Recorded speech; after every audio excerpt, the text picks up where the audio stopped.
Hi everybody and welcome. Today I have Roborock QRevo Curved vacuum cleaner and I'm going to show you how can you easily add no-go zone in your map.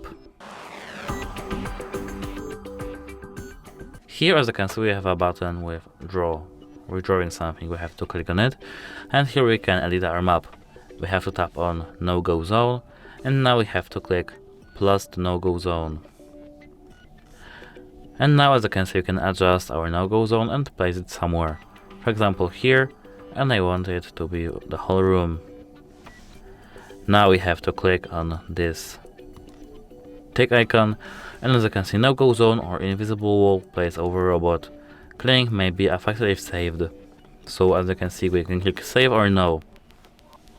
You can adjust it for here, and now this tick icon.